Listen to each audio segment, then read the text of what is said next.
The knocking continued for 3 nights, always between 2 o'clock and 3 a.m., always from the same place, the wall behind Nora's room. At first, we tried to ignore it. Dad blamed plumbing. Liam said it was rats. Mom didn't say anything. She Just got quieter, her eyes always drifting to the corners of the room, like she expected something to be watching. But Nora was getting worse. She spoke less to us, more to her imaginary friend. She called her the Pale Lady. She wouldn't eat unless the Pale Lady was full first. She refused to sleep with the lights on, saying the Pale Lady doesn't like being seen. I woke one night to the sound of humming. I followed it into the hall, and there she was, Nora, standing at the end again. This time, she had her hands over her ears, her head tilted up, eyes wide, staring at nothing. She's singing, she whispered. She sings about the fire, about the hands. I walked toward her. What fire, Nora? But she just shook her head, backed into her room, and closed the door. The next morning, I asked Mom if she remembered any fires near Aunt Margaret's house. Her face went pale. There was one, before you were born. Margaret's younger sister died in it. She was just a teenager. They said it was a candle she left burning. Did you know her? I asked. Mom hesitated. Her name was Grace. We only met her a few times. She was strange. That day, Nora's room turned cold. The rest of the house was fine, but her roomette felt like walking into a freezer. Dad checked the vents. Nothing wrong. Mom lit candles.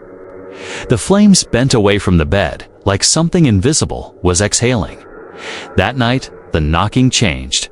It was faster, desperate. I was in bed, holding my phone like a lifeline, when I heard the first bang. Then another, and then whispers. Whispers coming from the vents, from the hallway, from inside my closet. My door creaked open by itself. No wind, no footsteps, just the creak. Then a shadow moved across the floor. It didn't walk, it dragged. Long fingers, too long. A shape. Bending in ways a body shouldn't. I shut my eyes and held my breath. When I opened them again, it was gone. But there were wet footprints on the carpet. In the morning, Dad finally admitted he'd seen something too. He didn't want to believe it, but he couldn't ignore it anymore. I saw her, he said. At breakfast, his voice hoarse. At the bottom of the stairs, just for a second. What did she look like? I asked. He swallowed hard. She looked like Grace, but her eyes were all white, like smoke, and she smiled. Mom started crying. She's back, she whispered. We shouldn't have brought Nora to the funeral. She followed her. She followed the one who could. See her. Nora looked up from her cereal. She says she's sorry, but she's so lonely. That evening, we tried to bless the house. Mom brought holy water. She walked room to room, praying. Liam rolled his eyes the whole time, but I followed her. I saw how the water hissed when it hit the window in Nora's room, like acid. That night, I woke again. This time, not to humming or knocking, to laughter, soft, broken, like something that had forgotten how to laugh properly. I followed it down the hall to Nora's room. The door was open. Inside, Nora was sitting on the bed, staring at the closet.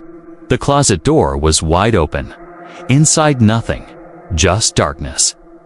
No shelves, no toys, nothing, except eyes. 2 white. Eyes floating in the dark, staring back. I grabbed Nora and ran. But as I turned, the closet door slammed shut behind me. We ran into my room and locked the door. All night, something scratched at the other side. The next day, we decided to visit Aunt Margaret's house. We needed answers. We needed to know who Grace really was and why she was haunting our sister. We buried her on a rainy Tuesday. It wasn't one of those sad, weeping rains that comes gently, as if the sky itself mourns. No, This was a sharp, angry rain that stung the skin and soaked through umbrellas. The kind of rain that made you feel like you were being punished just for showing up. Her name was Aunt Margaret. She wasn't my real aunt, not by blood anyway. She was my father's and his mother's older sister. She never married, never had children, lived alone in a crumbling 2-story house on the edge of Green Hollow, a town most people only knew from the road signs on their way to someplace.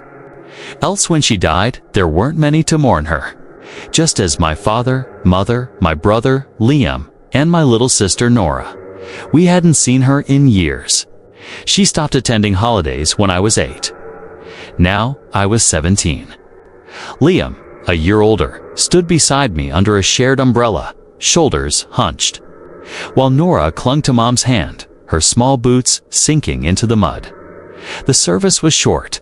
A priest who didn't know her read from a wrinkled Bible. A man from the funeral home lowered her casket into the ground. I remember thinking how light the coffin seemed as it was lowered, as if there wasn't much left inside.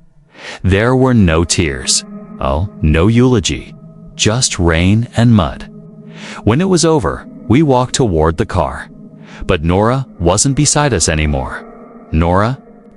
Mom called out, her voice sharp with worry. We turned around. She was standing at the edge of the cemetery, staring at an old, leafless tree. A shape stood beneath it, barely visible through the curtain of rain. A woman in a dark dress. Too far to make out her face. "Come on, sweetheart," Dad said, walking toward her. "We're leaving." Nora didn't move. She tilted her head like she was listening. "She's sad," Nora whispered when Dad finally reached her. "She says she's cold." "Who's cold?" Dad asked. Nora blinked, as if waking from a dream. "The lady with the white eyes." We all laughed nervously in the car. Kids say strange things, but my mother, I noticed, didn't laugh. That night, the rain followed us home. It hadn't stopped all day. The wind howled like it was trying to push its way inside the walls. Trees bent and groaned, branches tapping against the windows. We unpacked, warmed up, and tried to go about our evening as if nothing had changed. Dad put on a movie. Liam buried himself in his phone. Mom made tea. Nora, still in her funeral dress, stared out the living room window, whispering to herself. "She's here," she said, tapping the glass. "She likes it here better than the cemetery." Mom turned, holding the tea tray. "Who, honey?" Nora smiled. "The lady with the white eyes." At midnight, I woke to the sound of creaking floorboards. We all knew that sound. Our house was elderly 60s construction, full of quirks. But this was different. Not the gentle groan of settling wood. These were footsteps. I peeked out my door. Nothing. Then I saw Nora standing at the end of the hallway. Her dress was still wet from the funeral. She held a teddy bear in one hand, and her other hand was outstretched, like she was reaching for something. "Nora," I whispered. She didn't turn. She didn't even blink. She said something. I leaned forward, heart pounding. "She's waiting in the hallway."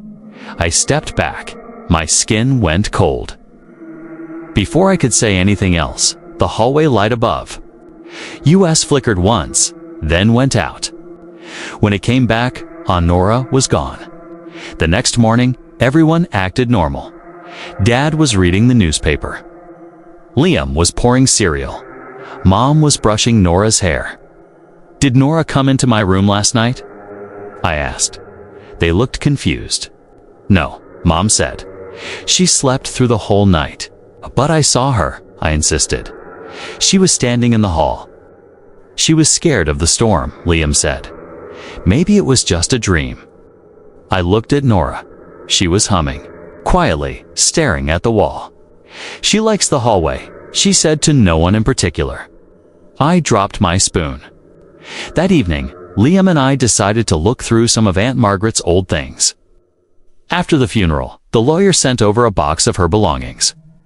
Mostly letters, old photos, a few trinkets. Dad didn't want to touch, it said it gave him bad memories. We opened it in the garage. The smell of dust and perfume hit us immediately. "Dude, this is so weird," Liam muttered, holding up a yellowed photo. "Look at this."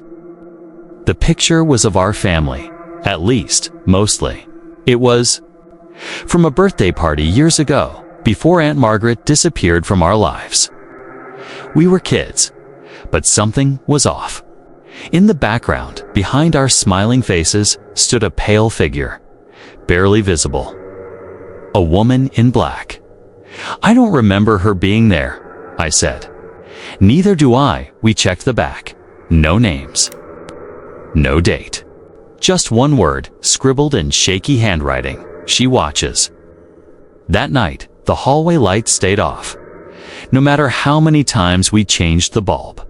And somewhere deep in the house, past the walls and under the floor, something started knocking. Slow, rhythmic, like it knew we were listening. And in the morning, Nora said she had a new friend. "She doesn't want to go back," she whispered. "She says she lives here now." Aunt Margaret's house hadn't changed much since the funeral. The air still felt heavy.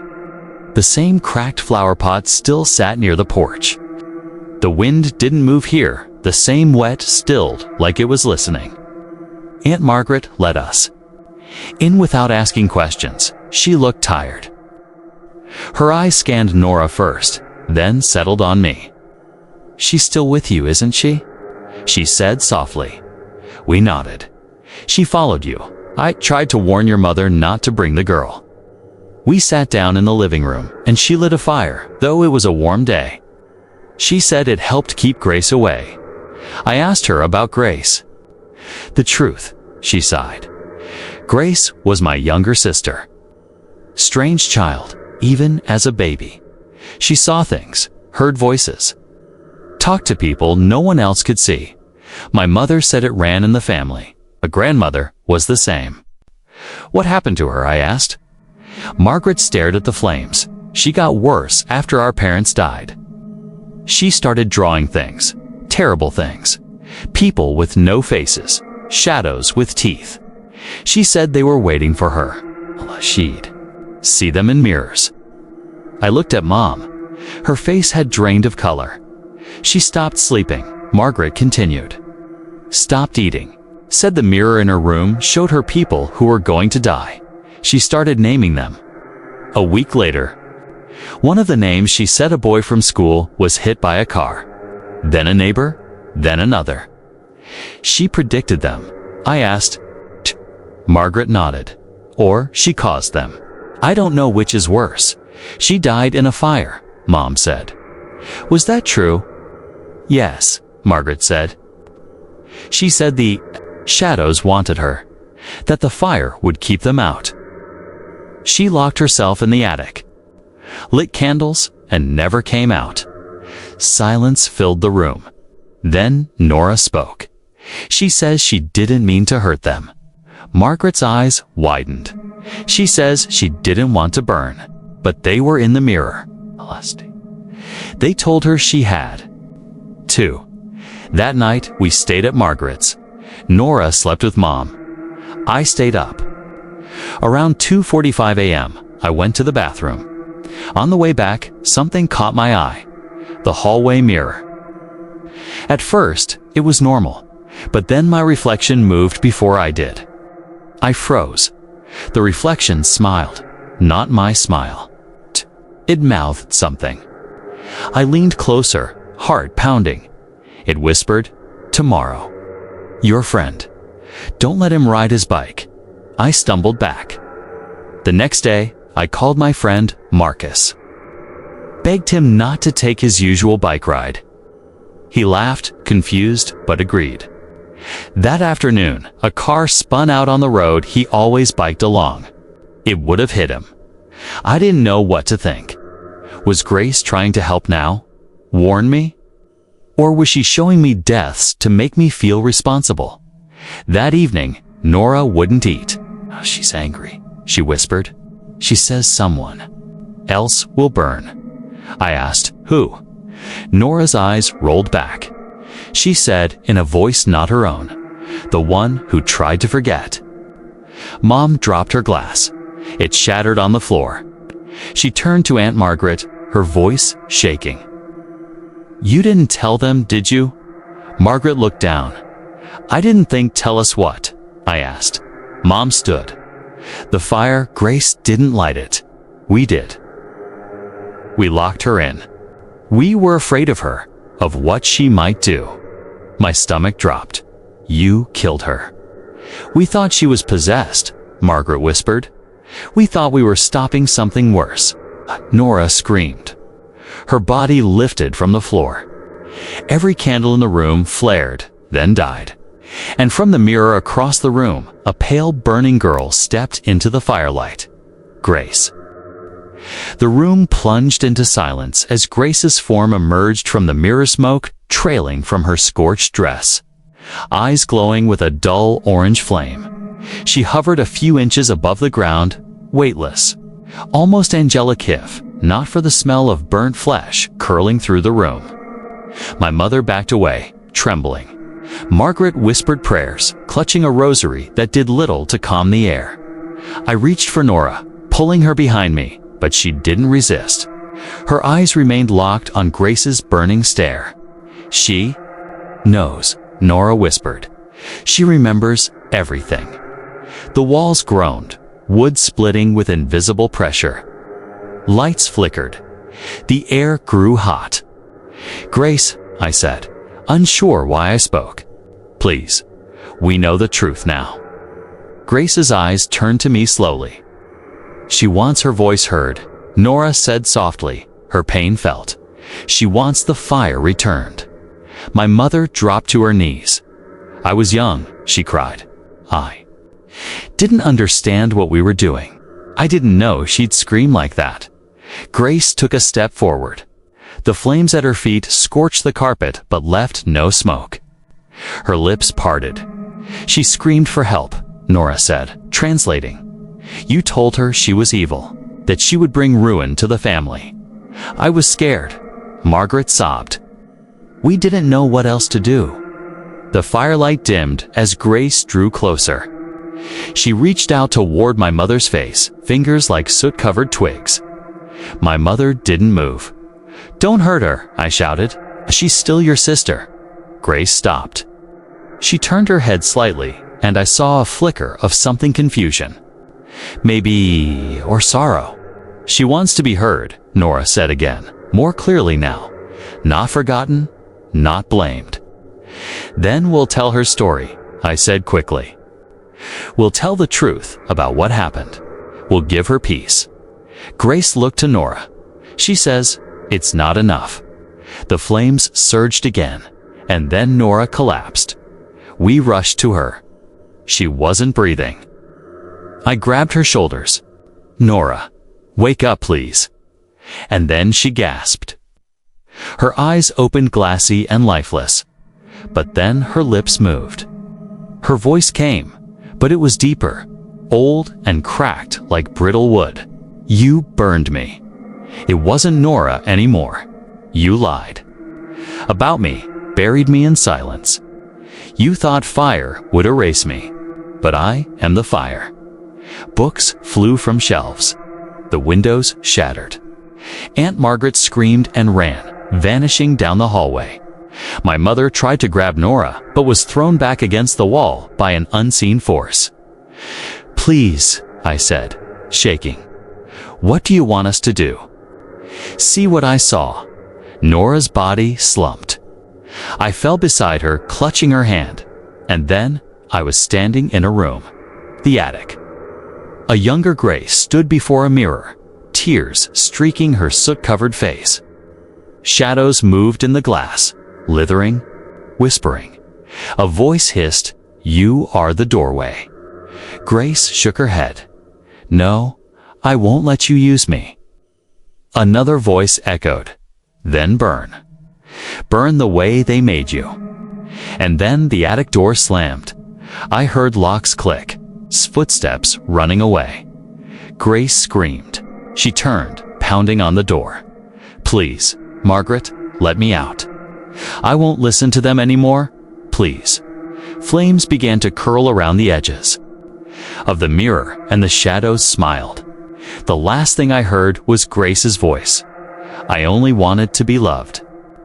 Then I snapped back to the present. Nora opened her eyes. She was back. The mirror across the room shattered in a pulse of light, and Grace was gone. Smoke curled from the baseboards, but no fire remained. Just silence. My mother sobbed quietly. Aunt Margaret never returned. We found her room abandoned, her car gone.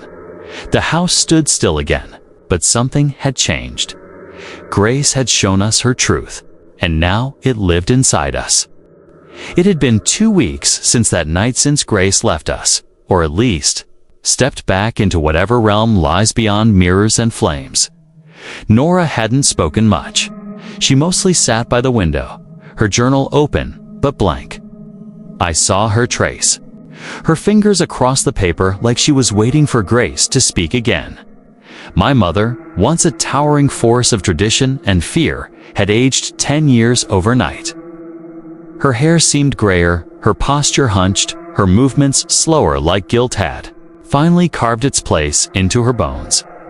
We didn't speak of Aunt Margaret. She was simply gone, leaving behind only a rosary on her bed and a stained envelope that held an old photo of the 3 sisters Grace, Margaret, and my mother smiling by the riverside before everything went wrong. I kept the envelope. I kept everything, because forgetting was how this all started. We decided to honor Grace in the only way she asked to tell her story. We cleaned out the attic together. Nora, still quiet, carefully picked through the scorched wood and broken glass until she found the melted remains of the old mirror.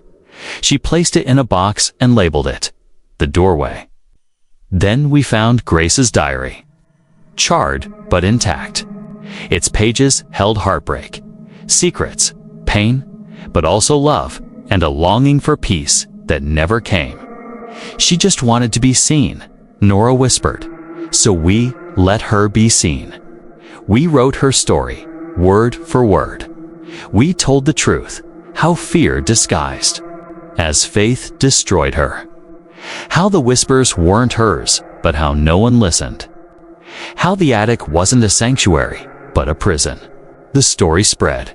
People came to our town to ask questions, to understand. Some came with their own grief, their own ghosts.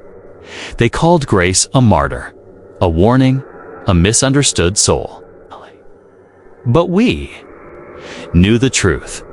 Grace wasn't a symbol. She was family. Still, strange things happened. The lights flickered some nights always at 11:47 p.m. Mirrors around the house sometimes fogged up, even without heat. And once, just once, I heard humming from the attic. The same lullaby that used to play from the music box I found in Grace's chest. Nora didn't flinch when I asked. "She's watching," she said, but not in anger. "Do you think she forgave us?" I asked. Nora closed her eyes. She didn't have to. The final thing we did was hold a second funeral. No casket, just her diary, and a mirror wrapped in white linen set on a stand at the front of the chapel. Only family came, those who still carried the old scars and the new ones.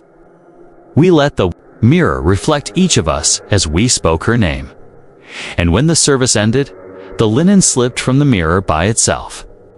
No one touched it. The glass shimmered. And in it, just for a second, we saw Grace, smiling, whole, at peace. Then she was gone. No fire, no scream, just light. And the feeling of warmth, like sunlight after years of winter. Now, when I look into mirrors, I don't just see myself. I see the truth. The ones we leave behind don't always leave us. Some stay, not to haunt, but to remind, to guide, to make sure the silence never returns. And as long as I live, I'll never let her name fade. Grace, the ghost who followed us home. only to lead us back to ourselves.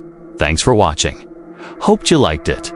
If you watched till the end, please comment "end" so that we could understand you were with us till the end, as well as please let us know where are you watching from. Before leaving, please hit the subscribe button, comment your thought, and share with your nearest and dearest one. See you in the next one. Until to the next one, stay happy. Goodbye.